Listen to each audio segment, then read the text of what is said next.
Hi there. In the last two videos, we took a look at meiosis or sexual cell division and how that produces four unique daughter cells that can then become either sperm or eggs depending on the gonad in which they reside.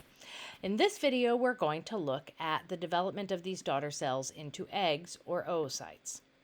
So, just as a reminder, here are four totally unique daughter cells, and these are produced in the ovary in the case of the oocytes. Now, as you may recall, sperm and eggs are produced by the very same kind of cell division. It follows all the same rules in terms of how chromosomes line up and separate. But after those daughter cells are formed, the development, selection, release, the timing, all of that is completely different, even though they are controlled by the same hormones, and we'll see that too. Now, unlike sperm, which are just made to travel, or they're traveling with DNA, and that's it, they travel light. Eggs, on the other hand, pack all the essentials. It's like they want to be ready for every emergency possible.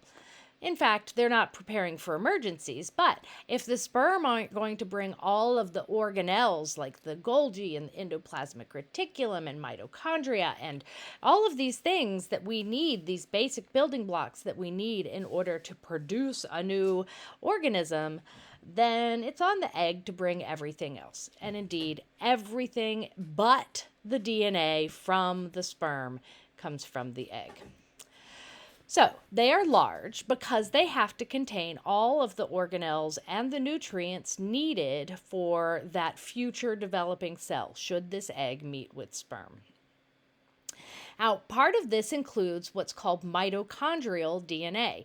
The mitochondria that I spoke of in the last video that take glucose and oxygen and they make ATP, which is this fuel source that the energy can actually use. The mitochondria that are in the egg are the only mitochondria that get passed down to the offspring. Now, this is important because mitochondria actually have their own DNA. Way back when in the evolutionary tree, mitochondria were likely bacteria that got brought inside another kind of cell, and they kind of made this deal where the mitochondria is like, hey, I make lots of ATP, I'll share it with you, and the other cell was like, okay, if you share it with me, I'll protect you from the external environment.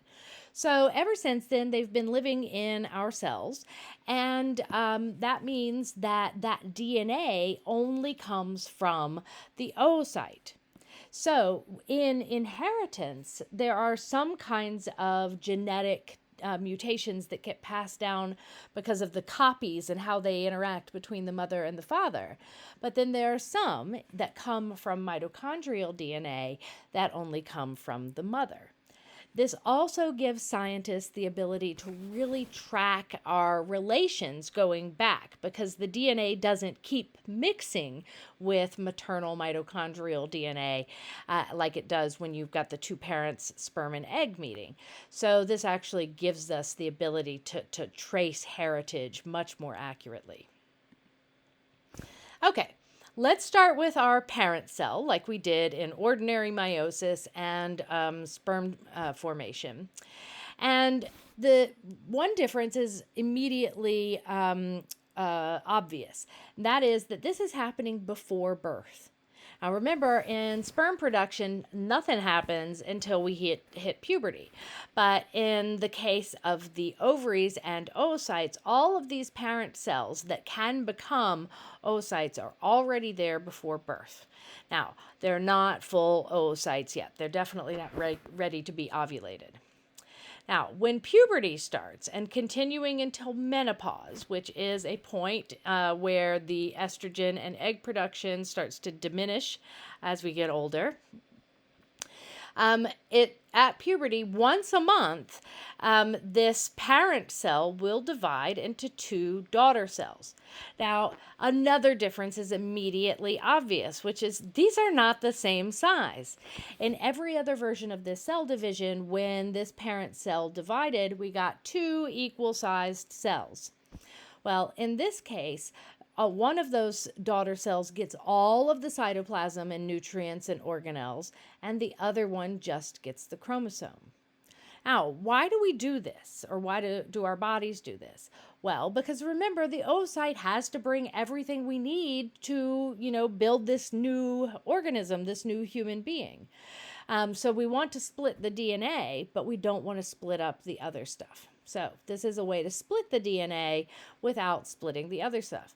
It means that this daughter cell here is never going to amount to anything. In fact, this structure is now called a polar body. Polar because it's separated from the other daughter cell. And basically, it usually just hangs on to the daughter cell. But for simplicity, I'm going to have ours disappear. Okay, now that's how things stay until ovulation. So ovulation occurs, and we actually send out an oocyte that still has two sister chromatids, or two pieces of DNA that could be passed on. That means we haven't finished yet. We haven't gotten down to that one chromatid like we saw in the daughter cells before the sperm started to mature. But we're releasing it nonetheless. And if fertilization does not occur, then this never changes. This just leaves with the menstrual fluid. But if we have fusion or fertilization of sperm and egg, right? So here's our sperm with its singular chromatid, one chromosome. This one's got one chromosome, but two copies. Before the sperm is allowed in, and, well, actually it's partially allowed in, forgive me. Before the DNA mixes, the egg has to finish its cell division. And so that's actually what happens next. Our sperm enters the cell, not all the way, just the part that the cell wants, the DNA. And then before it mixes, the egg finishes the meiosis, the sexual cell division, produces another daughter cell that again has nothing but the DNA, so that this one keeps all of the stuff that we need. And then, and only then, is meiosis finished. Right? Bipolar body. Now let's take a look at the hormones that make this happen. So just like we saw in sperm production, the hypothalamus and the pituitary, which are in the brain but also have these hormone skills. The hypothalamus, I gotta find a place to move. How about over here? The hypothalamus secretes GnRH, or gonadotropin-releasing hormone, and that targets the pituitary. The pituitary, when it receives GnRH, responds by producing two hormones, the first of which is FSH, or follicle-stimulating hormone. That's the same one that was causing sperm production in the seminiferous tubules. Now, FSH goes to the ovary and targets these primary or sort of immature oocytes, and it says, hey, you guys got to start growing up. So it causes them to begin to mature. Now, and also in response to GnRH, the pituitary produces LH. Now, this is a little bit later in the cycle, but LH talks to these secondary oocytes, these, more mature oocytes, and it says, you guys got to finish growing up. So these oocytes start to mature. One of them reaches the point of full maturation. And at the surface of the ovary, the follicle, if this is the, well, here, let me do it this way so it's like the picture. If this is the edge of the ovary here, here's the follicle with the oocyte in it. They merge together, and this allows the follicle to release the egg inside by the process of ovulation. So here it is. I have ovulation. I know it doesn't look as fancy as what I was describing, but that's caused by LH. Now, where this, I think, gets really interesting is when the follicle that's left behind from ovulating that oocyte, when that's now empty, the cells undergo a change where they go from supporting the egg that's inside to suddenly secreting hormones. And we say that it becomes glandular. This structure is called the corpus luteum, the name coming from the same place as this L in luteinizing hormone. So the corpus luteum secretes two hormones. One of them is estrogen. Now, estrogen circulates in the bloodstream, and when it reaches the pituitary or the hypothalamus, it tells them to stop making the hormones they're making. So it tells the hypothalamus to stop making GnRH. It tells the pituitary to stop making FSH and LH, which means that the eggs are no longer undergoing these changes as they mature. Basically, estrogen is saying, whoop, no more eggs. We've got one out here. Let's see how this one works out before we send another one. All right, so egg production pauses after one has been released, and that's because of estrogen. Now, the other hormone produced by the corpus luteum is called progesterone.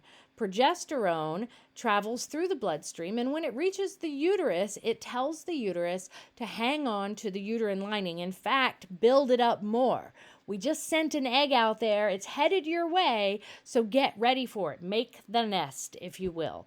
So the uterine lining, the endometrium, starts to build up, to accumulate this rich source of nutrients that, if this egg is fertilized, the developing embryo will need.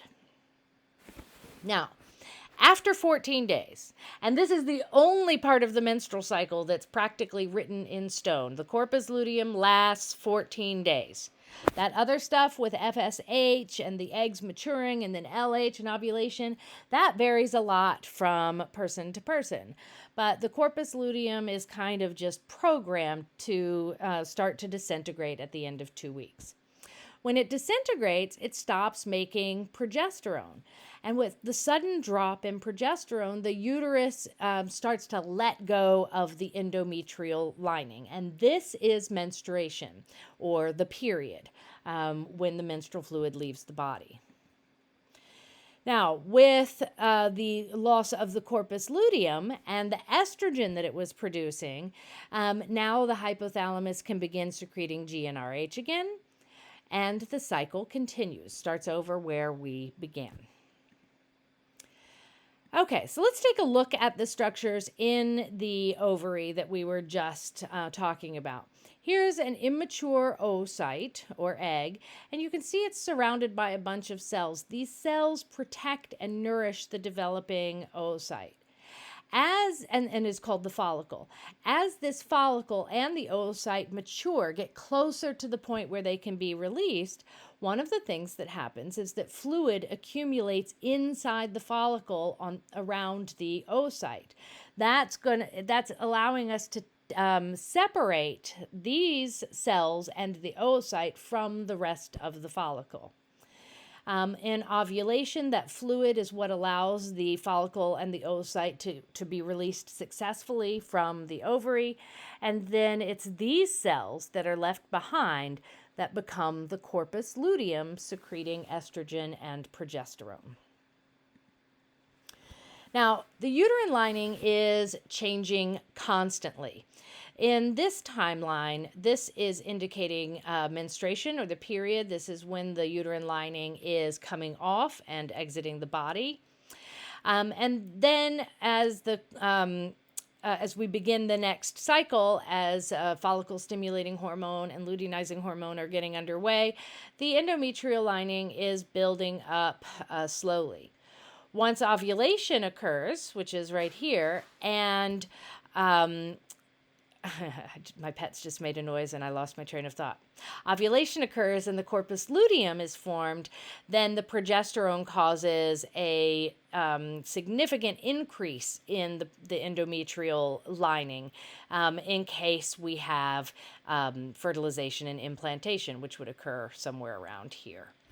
Now, as the corpus luteum starts to disintegrate and the progesterone levels go down, we see the endometrial lining going down, and then there's a sudden drop off, and we start the cycle over again.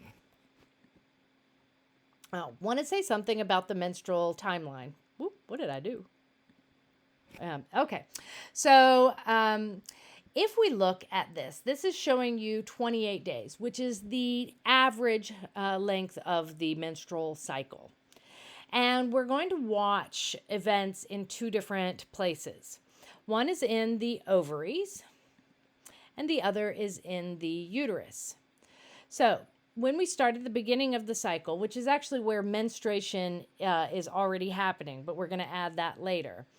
The beginning of the cycle is controlled primarily by the brain, the hypothalamus, and the pituitary. And remember, they are the ones that are secreting FSH and LH. So FSH is growing eggs in this part of the menstrual cycle, and then there's a boost of LH towards the end of this part of the cycle, and that leads to ovulation. Now, ovulation is not always on day 14. This is the part of the cycle that varies a lot from one person to the next. The second half of the cycle does not vary much from one person to the next because this is controlled by the corpus luteum. Right, so the corpus luteum is producing estrogen and progesterone during this time period, and it has a limited life, 14 days.